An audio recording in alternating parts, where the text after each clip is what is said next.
नमस्कार दोस्तों, स्वागत है आप सभी का आपके अपने YouTube channel exam crack with educator में। डियर स्टूडेंट्स, आज के हम वीडियो में बात करने वाले हैं जो राजस्थान में आंगनबाड़ी की भर्ती आ रही है उसके बारे में, ठीक है। आपकी जो ये भर्ती है ना, ये आपकी महिला एवं बाल विकास विभाग के द्वारा आपकी आंगनबाड़ी की भर्ती जारी की जा रही है। और राजस्थान में प्रत्येक ज़िले के लिए आपकी आंगनबाड़ी की भर्तियाँ जारी की जा रही है और सबकी आपको अपडेट हमारे इस चैनल पर दी जा रही है, ठीक है।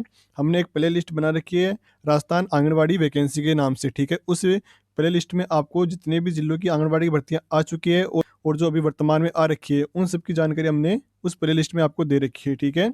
उस प्ले लिस्ट की जो आपको लिंक है ना, मैं आपको इस वीडियो के नीचे डिस्क्रिप्शन बॉक्स में ऊपर आई बटन में आपको दे दूंगा, ठीक है। वहाँ से अगर आप उस प्ले लिस्ट में अपने ज़िले की जो आपकी आंगनबाड़ी की भर्ती है ना, वो देख सकते हो, ओके। एक बात का आपको ध्यान रखना है, आप जिस भी ज़िले की आंगनबाड़ी की भर्ती की जानकारी चाहते हो तो आपको हमारे टेलीग्राम चैनल और व्हाट्सएप चैनल को जरूर से ज्वाइन कर लेना है। इन दोनों की लिंक मैं आपको वीडियो के नीचे डिस्क्रिप्शन बॉक्स में दे दूंगा। वहाँ से अगर आपको टेलीग्राम चैनल और व्हाट्सएप चैनल को भी ज्वाइन कर लेना है, क्योंकि प्रत्येक ज़िले की जो भी आपकी आंगनबाड़ी की भर्ती और जो राशन डीलर की भर्ती आती है, उनकी जानकारी आपको हमारे टेलीग्राम चैनल और व्हाट्सएप चैनल पर सबसे पहले दी जाती है, ठीक है। तो इन दोनों को आपको ज़रूर से ज्वाइन कर लेना है। तो इस वीडियो में हम बात करने वाले हैं कि आप जो आपका आंगनबाड़ी की भर्ती आती है तो उसका फॉर्म आपको कैसे भरना है।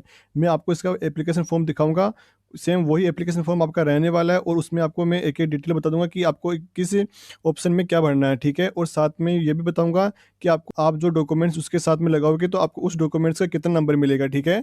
तो इसमें जो आपका सिलेक्शन होता है ना, वो आपका बिना परीक्षा की सीधी भर्ती रहती है आपकी, ठीक है। तो ऐसे मान के चलो, इसमें जो आपका सिलेक्शन होता है ना, वो आपको डॉक्यूमेंट्स के आधार पर ही होता है, ठीक है।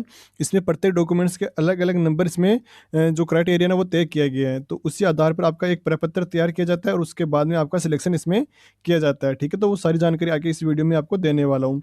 और एक डाउट रहता है कि इसका फॉर्म आपको ना ऑनलाइन भरना होता है या ऑफलाइन भरना होता है, ठीक है।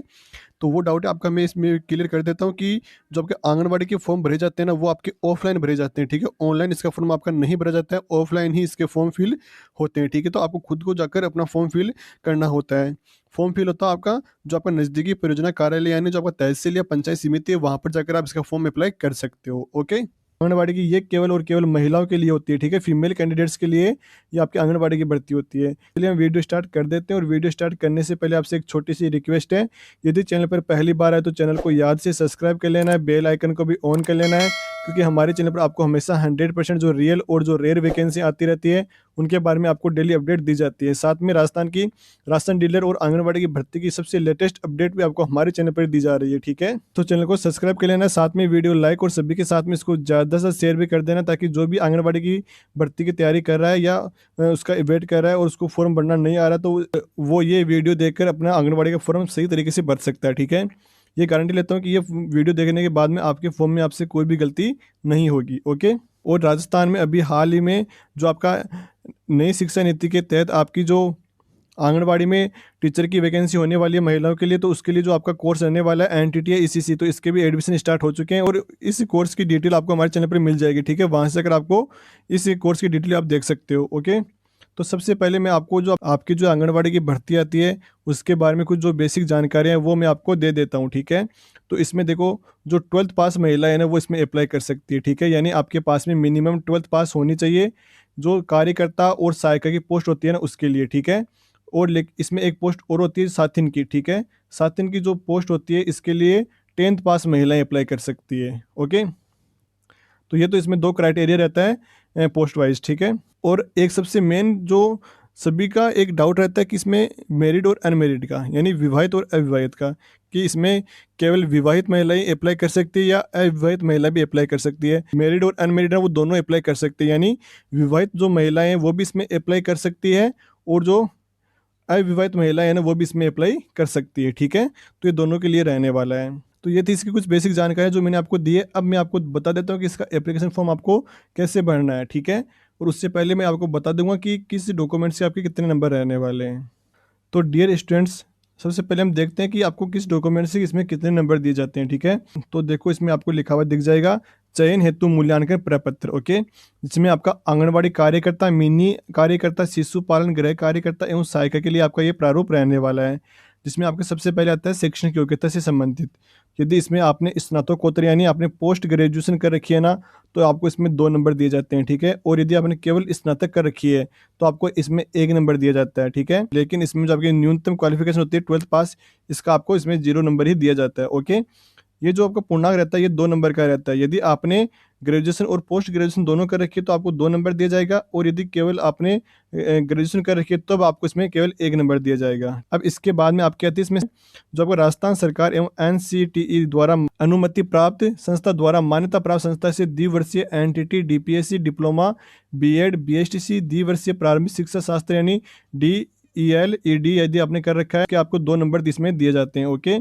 अब बात करते हैं श्रेणी। श्रेणी यानी आपका जो कास्ट सर्टिफिकेट होता है, उसके आधार पे आपको इसमें नंबर दिए जाते हैं। जो अनुसूचित जाति और जो अनुसूचित जनजाति की महिलाएं हैं ना, उनको तो कास्ट सर्टिफिकेट के 3 नंबर, और जो पिछड़ा वर्ग, विशेष पिछड़ा वर्ग, आर्थिक पिछड़ा वर्ग, अल्पसंख्यक सक्षम प्रमाण पत्र के आधार पर आपको 2 नंबर दिए जाते हैं, और जो सामान्य महिलाएं होती है उनको 1 नंबर इसका दिया जाता है, ठीक है? तो कास्ट सर्टिफिकेट इसमें आपको सबको इसमें लगाना है, ओके? और जो विमुक्त एवं अर्ध घुमंतु जाति, आदिम व घुमंतु जाति है ना, सक्षम प्रमाण पत्र के आधार पर आपको 2 नंबर दिया जाता है, और गति आधारित जो दिव्यांगजन महिलाएं हैं ना, उनको 2 नंबर इसमें दिया जाता है, ठीक है? विकलांगता के, ओके? अब बात करते हैं इसकी विशेष योग्यता के बारे में। जिन महिलाओं ने जीएनएम या आयुर्वेद नर्सिंग कर रखी है ना, उनको 4 नंबर दिया जाता है, और एएनएम का आपको 3 नंबर दिया जाता है, और जो आपका कंप्यूटर का डिप्लोमा होता है, आरएससीआईटी है, पीजीडीसी, उसका आपको 1 नंबर दिया जाता है, ठीक है? इस तरीके आपको इसमें टोटल नंबर रहते हैं। और जो कार्य अनुभव का प्रमाण पत्र यदि आपके पास में है ना, जिसमें आपका आंगनवाड़ी कार्यकर्ता, मिनी आंगनवाड़ी कार्यकर्ता, शिशु पालन गृह कार्यकर्ता, सहायिका, आशा सहयोगिनी, सातिनी के रूप में नियमित एवं संतोषप्रद सेवा होने पर अथवा कार्य मुक्त हुई है, तो निरंतरता में सम्मिलित करते हुए 1 वर्ष का कार्य अनुभव केवल राजस्थान के मानदेय कार्मिकों को ही ये लागू होगा। इसका आपको 4 नंबर दिया जाता है, ठीक है? जैसे मान लो आपके विवाह से पहले आपने अपने मायके में जॉब की है, ठीक है? वहाँ से आपने 1 साल का कार्य अनुभव ले लिया है। अब आप ससुराल चले जाते हो, तो आपको पहले उस पद से हटा दिया जाएगा। लेकिन यदि आपकी ससुराल में वैकेंसी आती है और आप उसमें अप्लाई करते हो, तब आपके जो कार्य अनुभव का प्रमाण पत्र या तब आपके इसमें काम आता है, ओके? और जो विधवा और जो तलाकशुदा महिलाएं हैं ना, ये विधवा महिलाओं को 3 नंबर दिया जाता है, और जो तलाकशुदा महिला होती है इसके 2 नंबर आपको दिए जाते हैं, ठीक है? इससे टोटल आपका 23 नंबर का ये प्रपत्र एक तैयार किया जाता है। इसमें से जितने भी नंबर आपके आते हैं, उसी आधार पर आपका इसमें सिलेक्शन किया जाता है, ओके? ये तो रहने वाला इसका डॉक्यूमेंट्स का आपको कितने क्या नंबर दिए जाते हैं, ओके? अब मैं आपको दिखाने जा रहा हूँ इसका एप्लीकेशन फॉर्म, ठीक है? तो डियर स्टूडेंट्स, ये रहने वाला है इसका एप्लीकेशन फॉर्म, जिसमें आपका आंगनवाड़ी कार्यकर्ता, मिनी आंगनवाड़ी कार्यकर्ता, शिशु पालन गृह कार्यकर्ता, सहायिका पद हेतु आवेदन पत्र, ओके? इसके नोटिफिकेशन में जो इसका प्रपत्र है, इसका यानी इसका जो एप्लीकेशन फॉर्म है ना, वो कुछ इसी तरीके का है। इसमें जो प्रिंट है वो साफ नहीं दे रखा है। तो मेरी सलाह ये रहती है, आप यहाँ से इसको डाउनलोड ना करके अपना जो संबंधित परियोजना बाल विकास परियोजना कार्यालय है, उसमें जाकर आप इसका आवेदन फॉर्म प्राप्त कर सकते हो। और जो आपकी वैकेंसी निकलती है, ये आपकी परियोजना कार्यालय से रिलेटेड ही निकलती है। तो आपको क्या करना है, अपने नज़दीकी परियोजना कार्यालय में जाना है, वहाँ से जाकर आप इसको एप्लीकेशन फॉर्म कर सकते हो, और आपको अपना एप्लीकेशन फॉर्म भी जमा आपको अपने नज़दीकी बाल विकास परियोजना कार्यालय में ही करना होता है, ठीक है? अब इसमें मैं आपको एक एक जानकारी बता देता हूँ। तो सबसे पहले इसमें दे रखा है कि बाल विकास परियोजना या उपनिदेशक। तो आपको यहाँ पर है ना, अपने बाल विकास परियोजना कार्यालय का नाम लिखना है। उसके बाद में आपको अपने जिले का नाम यहाँ पर लिख देना है, ठीक है? उसके बाद में आपको ग्राम पंचायत, शहरी निकाय का नाम आपको यहाँ पर लिखना है कि आपकी ग्राम पंचायत कौन सी है, और यदि आप शहर से बिलोंग करते हो, आपका शहरी निकाय का नाम आपको यहाँ पर लिख देना है, ठीक है? और आपको यहाँ पर ना अपनी एक पासपोर्ट साइज फोटो लगानी होगी। उसके बाद में आपको यहाँ पर राजस्व ग्राम या वार्ड का नाम यहाँ पर लिखना है, यानी ग्राम पंचायत में जो आपका राजस्व ग्राम होता है ना, उसका नाम आपको यहाँ पर लिख देना है। और जो शहरी क्षेत्र से बिलोंग करते हैं, उनको अपने वार्ड का नाम यहाँ पर लिखना होगा, ठीक है? उसके बाद में आंगनवाड़ी केंद्र का नाम और ग्राम पंचायत का नाम आप यहाँ पर लिख सकते हो, ठीक है? आपने कौन सी ग्राम पंचायत या आंगनवाड़ी केंद्र के लिए अप्लाई किया, उसका नाम आपको यहाँ पर लिखना है, ठीक है? यहाँ पर आपको मानदेय सेवा का पद का नाम लिखना है, यानी यदि आपने कार्यकर्ता के पोस्ट के लिए अप्लाई किया, तो यहाँ पर आपको कार्यकर्ता लिखना होगा, ठीक है? यदि आपने यहाँ पर सहायिका के लिए अप्लाई किया है, तो यहाँ पर आपको सहायिका लिखनी होगा, ठीक है? इसी तरीके से आपको ना अपनी पोस्ट का नाम यहाँ पर लिख देना है, ओके? अब इसके बाद में देखो, अन्य इसमें फिर लिखना है आपको आवेदक का नाम, यानी आपको यहाँ पर अपने स्वयं का नाम लिखना है। उसके बाद में आपको अपने पति का नाम लिखना है। पति का नाम नहीं है तो इसको खाली छोड़ देना है। इसके बाद में आपको अपने पिता का नाम लिखना है, पत्र व्यवहार का पता यानी आपको यहाँ पर अपना फुल एड्रेस लिख देना है, ठीक है? खुद का एड्रेस आपको यहाँ पर लिखना होगा। यहाँ पर आपको अपने मोबाइल नंबर लिखने हैं, आवेदक की ईमेल आईडी यहाँ पर आपको अपनी एक ईमेल आईडी बनाकर वो भी लिख देनी है, ठीक है? उसके बाद में आपको यहाँ पर अपनी जन्म तिथि लिखनी है, ओके? और उसके बाद में आपको आयु कितनी हो चुकी है वो आपको यहाँ पर लिखना है। और आपकी जो ये आयु कैलकुलेट की जाती है ना इसमें, वो की जाती है आपकी नोटिफ़िकेशन जारी होने की डेट से, ठीक है? तो आप अपनी जो आयु कैलकुलेट करोगे तो आप अपनी विज्ञप्ति जारी यानी नोटिफ़िकेशन जारी होने की डेट से कर सकते हो, या आप फिर जिस दिन अप्लाई कर रहे हो आप उस तिथि से भी इसमें अपनी जो एज है ना वो कैलकुलेट कर यहाँ पर लिख सकते हो। वर्ष और माह अलग-अलग आपको यहाँ पर लिखना होगा, ठीक है? इसके बाद में आपको यहाँ पर अपनी जो कास्ट है उसके आगे टिक लगाना होगा, ठीक है? आपकी जो भी कास्ट होगी आप यहाँ पर टिक लगा सकते हो, ओके? और एक बात का ध्यान रखना है, यहाँ पर जिस भी जाति के आगे आप टिक लगाओगे, उसका जो आपका कास्ट सर्टिफिकेट है ना, उसको आपको इसमें लगाना है, ठीक है?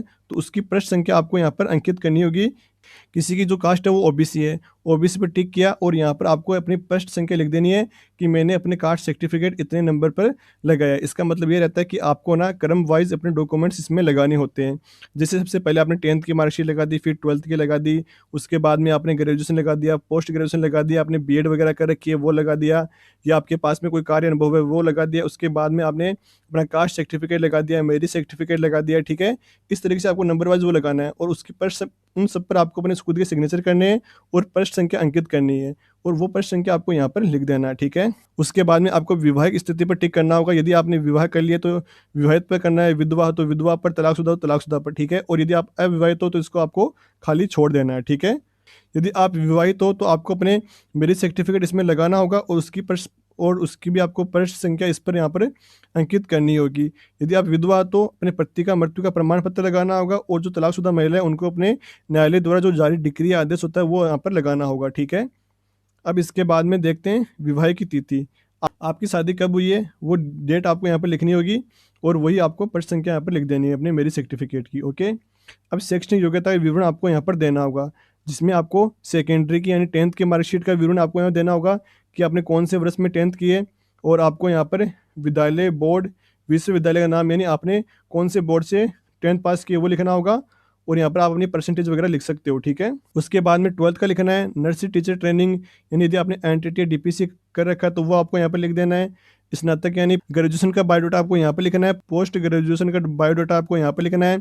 बीएड वगैरह का यहाँ पर, कंप्यूटर का यहाँ पर, एएनएम, जीएनएम, आयुर्वेद, नर्सिंग का यहाँ पर लिखना है और अन्य यदि आपके पास में कोई भी डिग्री डिप्लोमा है तो उसकी जानकारी आप यहाँ पर दे सकते हो, ठीक है? यदि आंगनबाड़ी कार्यकर्ता, मिनी आंगनबाड़ी कार्यकर्ता, सहायिका शिशु पालन गृह कार्य के रूप में कार्य अनुभव प्राप्त किया है तो उसकी पृष्ठ संख्या आपको वो डॉक्यूमेंट्स लगाना है और उसकी पृष्ठ संख्या आपको यहाँ पर अंकित कर देनी है, ठीक है?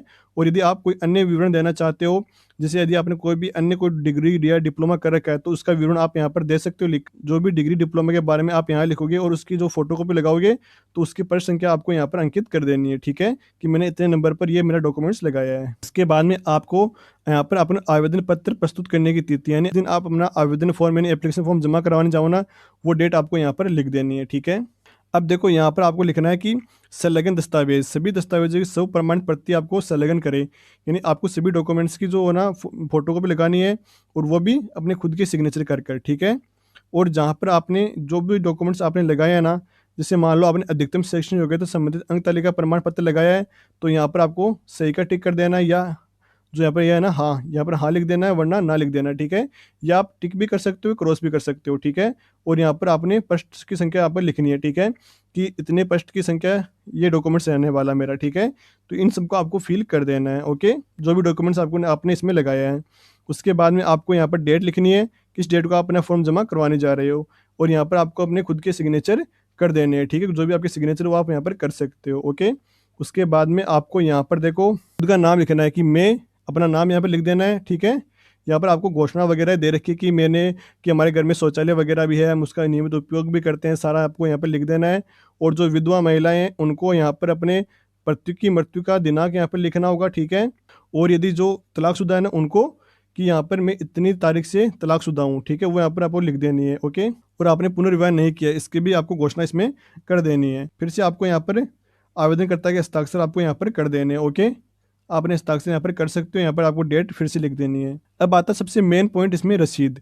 जो ये रसीद है ना आपको यहाँ से फाड़कर आवेदनकर्ता को दी जाए तो आप जब भी अपना फॉर्म जमा कराने जाओ ना, तो आपको ये रसीद ज़रूर से लेकर आनी है वहाँ से, ठीक है? ये भी आपके एप्लीकेशन फॉर्म का हिस्सा रहने वाला है, इसको भी आपको अपने एप्लीकेशन फॉर्म के साथ में इसकी फ़ोटोकॉपी आपको लेनी होगी, ठीक है? उसके बाद में इसको सारा भरना होगा। ये जो है ना काम होता है, ये रहता है जो भी आपका फॉर्म जमा करता है उसका, ठीक है? उसको सारी जानकारी इसमें आपको फ़िल करवानी है, उसके बाद में यहाँ पर उसके खुद के साइन वगैरह, सील, मोहर वगैरह सब लगवा कर आपको ये रसीद ज़रूर से प्राप्त करनी है, क्योंकि जब आपका इसमें सिलेक्शन हो जाता है और डॉक्यूमेंट वेरिफिकेशन किया जाता है ना, तब आपका ये काम आता है रसीद, ठीक है? तो आई होप स्टूडेंट्स मेरे द्वारा इस वीडियो में दी गई जानकारी आपको पसंद आई, तो दोस्तों वीडियो को लाइक ज़रूर कर देना है। सभी के साथ में इसको ज़्यादा से ज़्यादा शेयर भी कर देना, ताकि जो भी आंगनबाड़ी का फॉर्म भर रहे हैं वो इस वीडियो को देखकर अपना आंगनबाड़ी का फॉर्म भर सके, ठीक है?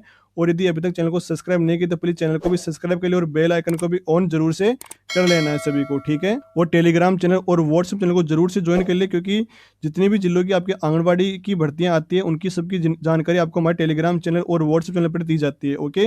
तो टेलीग्राम चैनल और व्हाट्सएप चैनल को आपको जरूर से ज्वाइन कर लेना है। ओके दोस्तों, धन्यवाद। जय हिंद, जय भारत। फिर मिलेंगे एक और ऐसे नई वीडियो के साथ में, तब तक टेक केयर।